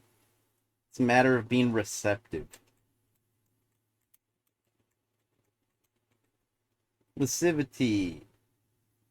Word decoded. Oh. Maybe that's not a word. That's weird. Maybe those outer space people are hacking my web browser so I take you to. They're leading me. They know how I am. They're leading me down the right path to wake you the fuck up. When a drug addict has to tell you y'all got your heads up your asses. When a super poor guy has to tell you you've all got your heads up your asses. When a mixed breed, I'm so many different races. 23 and me might not be enough. 23 chromosomes? I'm more like 23 races, man. It's crazy how mixed breed I am. I've got like all the DNA in me, if you can believe that. Okay, I don't think lascivity is a word. Let's try lascivious. Lascivious. Lascivious means a person, manner, or gesture, feeling or revealing an overt and often sexual desire. He gave her a lascivious wink. Okay, lewd, lascivious, and or revolting. I didn't invent these words, people. I just know sometimes they get used in combination. I'm kind of embarrassed now. How many times did I just say Licidian? Oh my. I'm kind of embarrassed now. Dog. Well, I guess I could just like I'll stay the course and I'll say, "Hell yeah. Go check out my Internet Archive photo upload, man. You'll see that swinging cock. Oh yeah." No balls, plenty of cock though. Oh man. This is really I never know what I'm going to stream. That's the reason why I took my 90-day break, is because I never really know, and that's not very good if you're going to be censored. Like, you gotta have plans. When I did video games and more, I knew that the TV studio didn't want vulgarity and all this other stuff. And I didn't really want to provide that. I mean, come on now, it's all about the video games. So, I made plans. I made shows in advance. I came up with, basically I came up with shows in advance because I didn't want to be, out of line. But when I'm streaming, I never know what's going to happen. You don't know, I don't know, nobody knows. When I originally played the original streamer for you over a stream, when I was introduced by Jason Scott and then Alexis from PC Gamer, like, and then it prompted me to record an autobiography. It could easily be transcribed into a book. It would probably be a few hundred pages. And you know how articulate I am. It would be just as good as a New York Times bestseller. But I digress. I released it as an audiobook. I'm sure the blind, or the visually impaired, I should say, appreciate that. Hopefully. I hope everybody appreciates it, because I got a lot of good shit in that autobiography. I'm talking about community. I'm talking about differences. I'm talking about everyone with differences existing under one roof, and some of those people even being receptive. That's the kind of shit I talk about in that autobiography. Stuff that's worth your time. I know I'm not worth your time, but sometimes the things I make are worth your time. Sometimes I take a dump and that's not even worth my time, if you can believe that. Although, if I didn't, that would be a problem. I guess it is worth my time, huh? Alright. What can I do about this dark web thing? Here, maybe I will just type into the chat room a bunch of dark web addresses I found, and you can check them out on your own free time. And you can trust me knowing that I'm not going to lead you astray. Maybe. Maybe. Because I don't want you to hurt as badly as I've hurt. The last thing, that's the cycle of abuse. When you get hurt and then go on to hurt other people. And that's really the last thing I want. I want to break the cycle of abuse. But when I keep getting treated like an abuser, I just figure, what's the point? And it makes me upset, and then I want to abuse you, myself. I just want to give up. Like I say, this very day I was wishing I was dead. Do you know what I had to do to get myself out of that? That mode lasted this evening for a few minutes, and I started cleaning up the studio, and that's when I found the fucking, this thing from my... This is the bail bond that I had to pay. Okay? Oh, here it is. This is the bail bond I paid to get her out of jail. This is I guess this is like the check from my bank, but it has her name on it. So I guess this is when she paid me back. This is proof she paid me back. $406.70. Oh wait, no, that was the previous balance. Yeah, she paid me back. I paid her bail, which is a deposit. That means that if she jumps bail, you know, Um, I'm stuck with the bill, and I aided and abetted a criminal. But no, things worked out, and she paid me back with the money she earned from the job that I got her.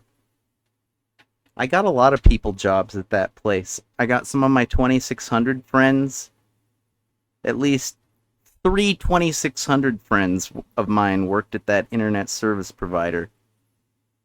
Maybe more. I'm just remembering those three.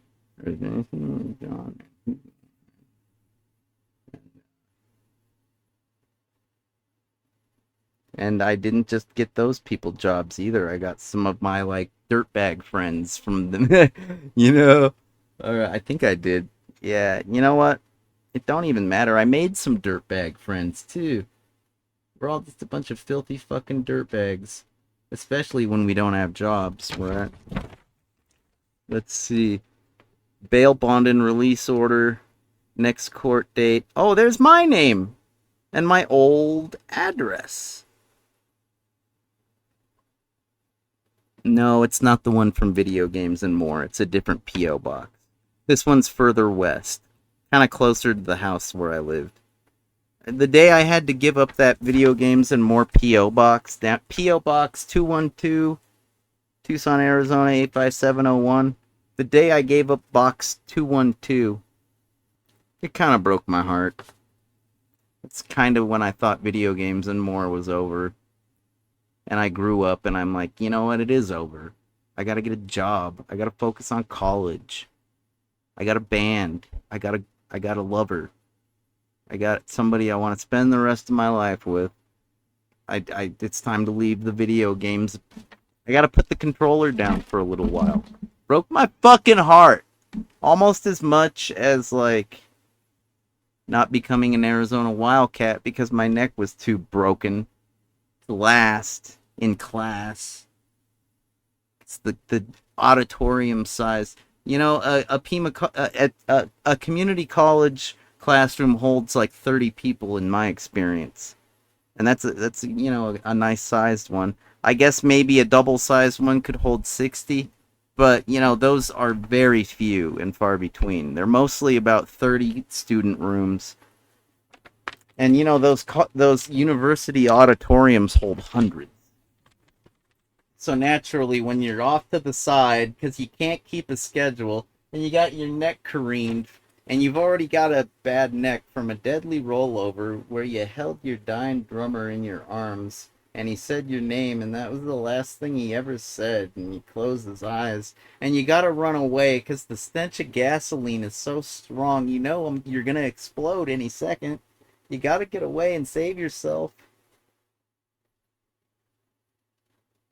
It's no wonder I got survivor guilt. And she knew all of them. And when I came home, she abandoned me. This chick that I bailed out of jail, man. I can't bitch too badly, though. She did pay me back. She didn't make me eat the bail. That's life. C'est la vie, basically. Where's my consolation prize for being a good guy that hasn't tried to end the world when I got mad skills? You know, I went to DEF CON from DEF CON, and I only say that because that should provide you with context how hardcore I am. You probably don't even believe it. You probably think I'm fronting, but if you go to hackthebox.eu and you look at, like, what is it, like 150 owned servers, you know I'm one of the best on the planet. You know I haven't had to work a 9 to 5 job, and I've dedicated most of my time to music and black hat computer hacking, red teaming. Don't ask me to set up your firewall. The only way I can protect you is by pointing out how I can hack you. That's about the only way I can protect you. If you plug all your holes, I probably can't hack you. But guess what? Everybody's got holes. And I'm ready to fill them at any moment. And I don't want to hurt you. I don't want to freaking plant a...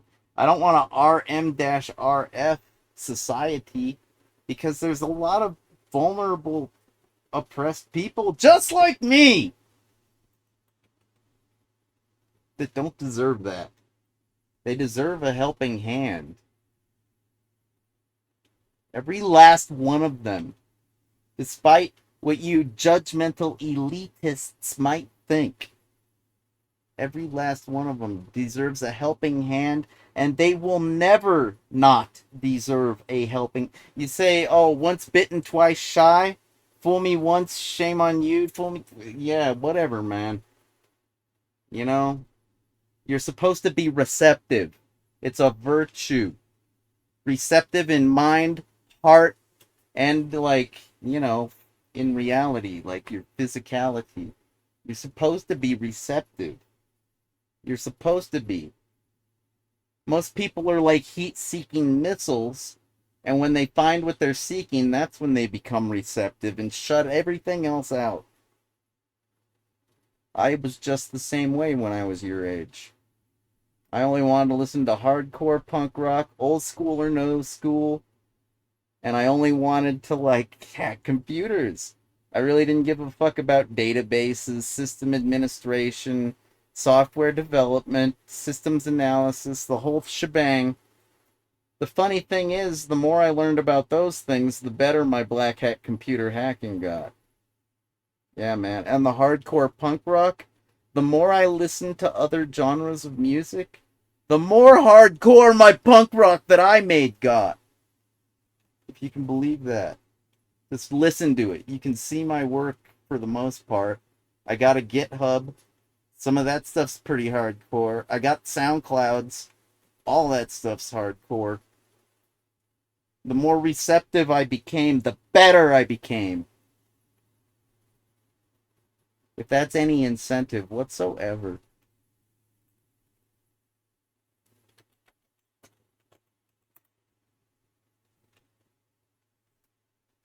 I guess it would help if I had a Linux shell open instead of a DOS prompt. You ever do that? Type DOS commands into Linux, Linux commands into DOS. Or I should say Unix commands, because it's basically this. If you use GNU software, it's all POSIX, right? I guess. You know what I mean.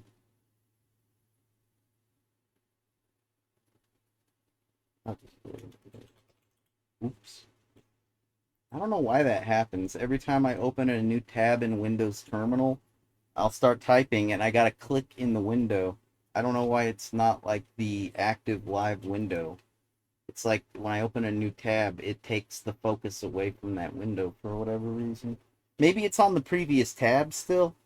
That would make sense, I suppose. That's kind of a bug, in my opinion.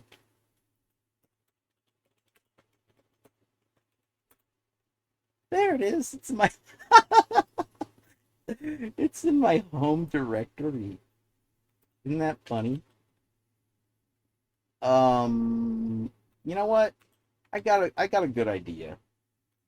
This'll work. I'll do a screen grab. And you guys can look at these addresses and you can check them out. And I'll tell you what they are. How does that sound? And then you can check them out yourself. Okay?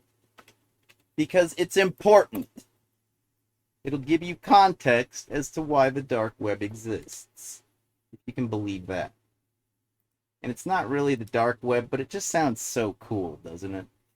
When I say the dark web. It sounds cooler. Fuck, man, that's the kind of thing that would get me on the dark web. I think that might be what got me on the dark web. No, I was already on tour because of the fucking DEF CON shit.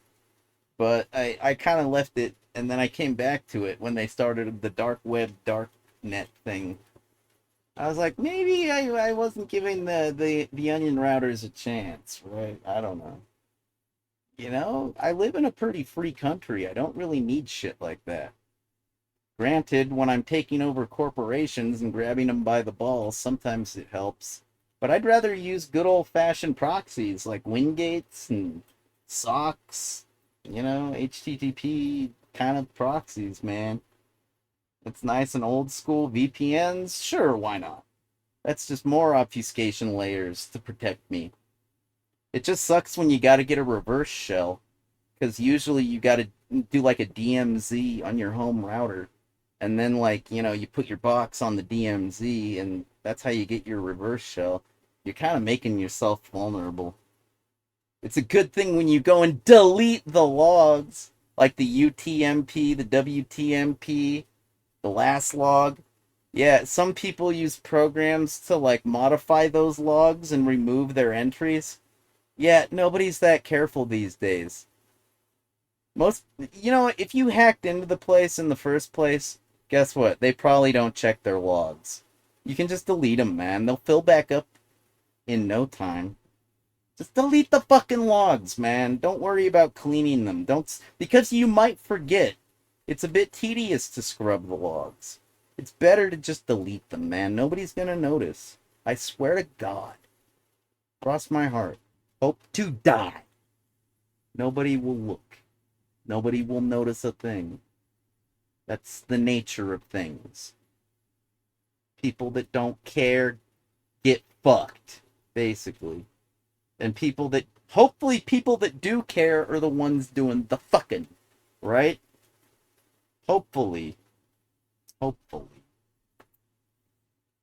These are dark web addresses. How did I find them? A variety of ways. I got like 3 different techniques I combined into one technique, and I got a plethora, like 2,000 different onion addresses. All current, all good. Some of them redundant. That's usually like the news organizations, the journalist outlets. They tend to have the redundant, because they have entire networks for people to submit news anonymously, and like, journalism is a big deal on the dark web, if you can believe that. They're practically superhero-like, if you can believe that. Like Peter Parker's on the dark web. He would be, that's for sure, in my humble opinion. So these are the addresses that I located. You don't really need to see me, do you? Here, we'll do like this. I'll scooch down and I'll start going to these addresses, because I got the text file. It's real easy for me to copy and paste. Okay? Again, I'm really sorry. Maybe I can do a screen grab and cut. My video card's really fucked up, man. I guess I did something wrong in the last video game I played. I guess I tried to activate too high of I tried to like, I basically overstepped. I got too big for my britches. That's what, and my computer's my video card got too big for its britches, and now it looks like that scrambly thing. Oh well, I got another one. I was hoping to make an SLI system, but I can't figure out how to get a motherboard. First of all, I gotta find a cheap one. I gotta find a good deal, locate one, and then I gotta capitalize like I did with both video cards. I haven't even been able to do that. And secondly, I'd like to have a choice in the matter, or at least be so familiar with the SLI motherboards that I just know when I see a good deal which one to go for. Because I really don't know them that well. I know the manufacturers, like the MSI, the Foxconn, the Asus makes boards, right? Like they're desktop makers, but they make boards too, right? Like the ASRock and the whatever, man. Like, I give a shit. My computer's fine. I got an iMac now to keep me busy. Like, I really need a decent computer. I'm only like a fucking computer genius. A computer whiz? He's a wizard. He's gonna pee-pee on his keyboard. Did you ever see that t-shirt back in the day? It says Computer Whiz. And it shows a desktop computer with a monitor, CRT monitor. And this guy is standing on the desk with his shorts around his ankles. And you can see his butt cheeks. And you can see this yellow stream that's landing all over the computer monitor. And it says Computer Whiz. People hated computers back in the day, dude. They were such a pain in the ass. They're so expensive. They're such a pain in the ass, such a high learning curve, right? People hated computers with a passion. And then who do you turn to for help when you can't work the expensive thing that you have to work? Some dweeby, nerdy tech support guy that's all condescending, right? Oh, well, if you would have emptied your cache, you wouldn't have had to make this phone call. But also, I think if you just would have rebooted the system, that would have fixed it as well. I think it automatically empties the cache when you reboot. So next time this happens, just reboot. And it'll save you a phone call. Okay then. Call back if you have any more problems. And then they hang up and they go, that condescending little shithead. Even though they just helped you. Right? That's how much people hated computers back in the day. If you can believe that. Alright, I'm going to go to this first address. At the very, very top. The one that looks like Cosmic something or other. Blah, blah, blah, dot onion. Okay, what the fuck is Cosmic blah, blah, blah, dot onion? Oh, I gotta connect to port 9050. Otherwise, I'm not on the dark web. I think I have to start up my Tor daemon as well. My daemon. Okay. Here, let me try. Maybe it's already on. No, it's not. Proxy server is refusing connections. Alright. Sudo service. Tor start. Yeah, your password. I really don't care. I'm at the point I probably would just give you my password because I know you're not going to get past my firewall. You're not, unless I'm on the DMZ. Oh shit, I better keep my password to myself. Oh shit. Those reverse shells. You know, I was trying to use this socket opener, this backdoor. You know, this I think it's called find sock.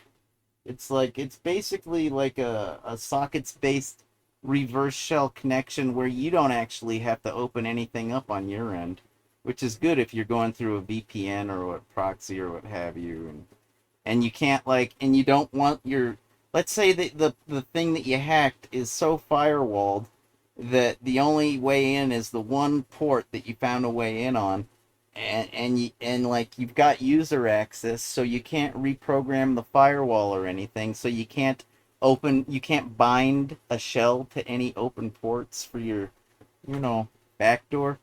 Yeah, man, something like this find sock I was thinking would be really nice. And it works. It works really well on a local area network. At least I hope it's called find sock. I'd hate to lead you astray. Anyways, but it needs to be upgraded because there's varying factors these days, whether it be like the WAFs, the application firewalls, or don't get me started on the secure certificates, that affect every protocol from HTTPS to SSH, the secure shell, to encrypted email on the IMAP and the POP3 ports, and even SMTP, freaking all that crap. Back in my day, if you wanted encryption, you pretty much just ran Kerberos. That's nothing. It was all clear text. We're moving in the right direction, but it's just getting unusable. Remember the tenets of computer security? You're supposed to keep the users are supposed to be able to access the system and get work done. If they can't do that, that's not computer security. That's called tyranny and oppression and censorship. That's called blocking out the very people that need to be using the system in the first place. If you can believe that. If that's not dystopian, what the fuck is, right? You tell me. I don't know anymore. I figure I'm